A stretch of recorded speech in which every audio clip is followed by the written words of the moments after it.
Today's video dives into one of those HOA nightmares that starts with what seems like a tiny rule violation, but explodes into total chaos, revenge, and a massive payoff. Imagine waking up at dawn to the roar of chainsaws tearing through century-old oak fence posts your great-grandfather hand-cut during the Dust Bowl era, posts that have stood as silent guardians of your family's Texas ranch for nearly 100 years. Splinters flying, diesel smoke choking the air. And there she is, Brenda Maxworth, the self-appointed queen of the Riverside Estates HOA, grinning ear to ear while filming herself on her phone like she's just liberated some long-lost public treasure.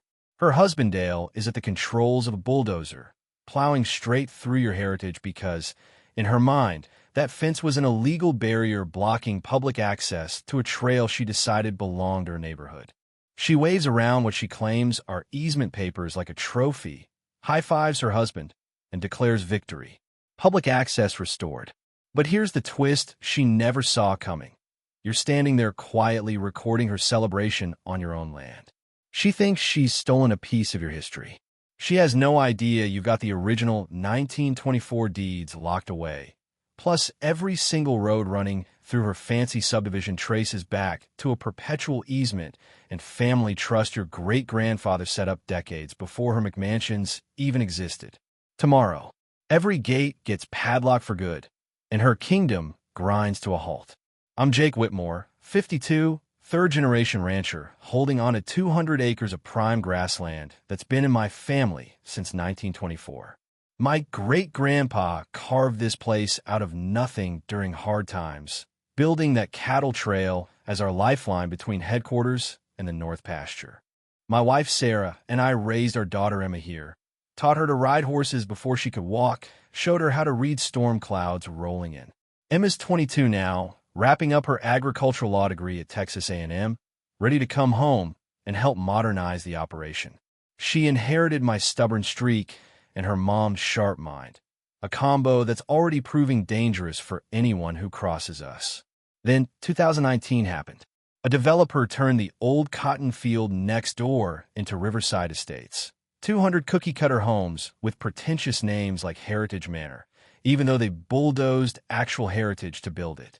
Concrete and lawn chemicals replaced wildflowers. The real kicker, our historic cattle trail ran right through what became their main entrance. We had a rock-solid easement from 1987, a 20-page notarized document filed with the county preserving our access forever. No ambiguity.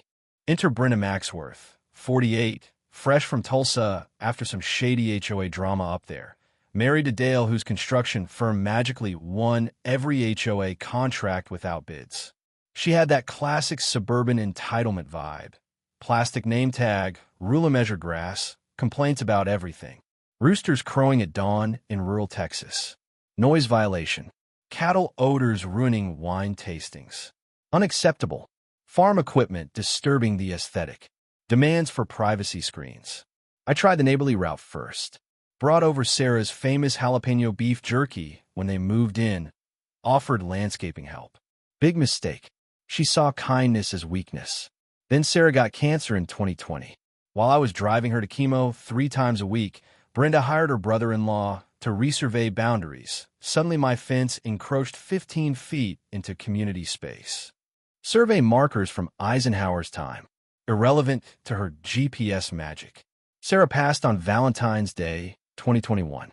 That same morning, a condolence note from Brenda on my mailbox. Please address the fence encroachment promptly to avoid legal action.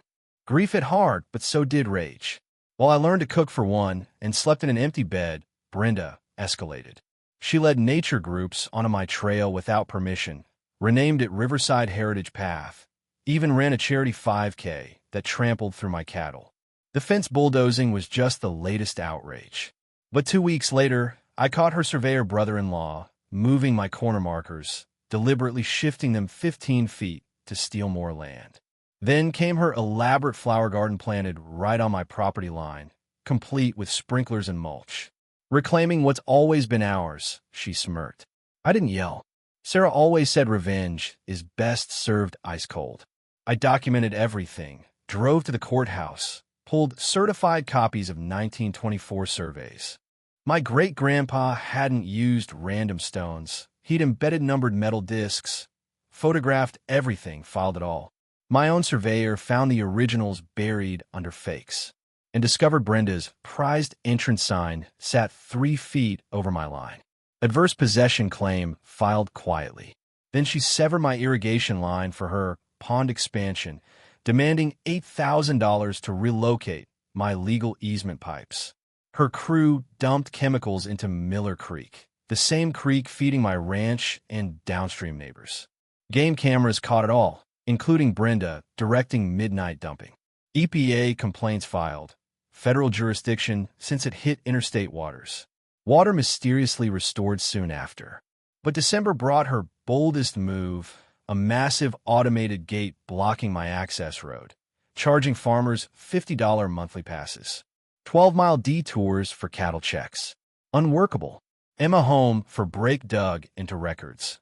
The original deed retained perpetual easements over all roadways. The developer bought surface rights in 2018, but never road ownership. Every road, utility line, sewer in Riverside Estates. Legally mine via the Whitmore Family Trust. They collected $600,000 plus in maintenance fees while funneling contract to Dale's company. Embezzlement on top of trespass. We assembled a team. Surveyor Roy, attorney Patricia, neighbor Bob, retired Marine downstream, sick from contaminated water. Professional barriers went up at every entrance overnight. Private property. Maintenance in progress. Contact Whitmore Trust for access. Brenda's meltdown was epic. Pajamas, fuzzy slippers, trying to lift 200-pound steel barriers herself. Screaming for Dale's backhoe. He wisely drove away. Media showed up. She fed them crazy rancher hostage story. It backfired when reporters uncovered her fraud instead. She tried fake condemnation signs, midnight sabotage, while Facebook videos claiming I was starving families and planning to seize homes. Sheriff investigated her false reports. Residents turned when a retired teacher exposed missing reserves and no-bid contracts. Town Hall climax. Emma's presentation. My footage of Brenda confessing embezzlement on video. Sheriff arrested her mid-scream for fraud, embezzlement, false reports. She got 6 years federal prison, $847,000 restitution. Dale lost his license. 6 months later, HOA dissolved, new transparent POA formed. My $50 per month access agreements cheaper than old fees. Sarah Whitmore Memorial Fund helps families fight HOA abuse nationwide.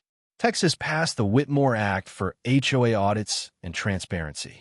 Property values up 23%. Kids play on my ranch like a nature preserve. Funny thing, maybe Brenda did me a favor. She destroyed that fence thinking she won. Instead, she handed me the keys to her empire, $1.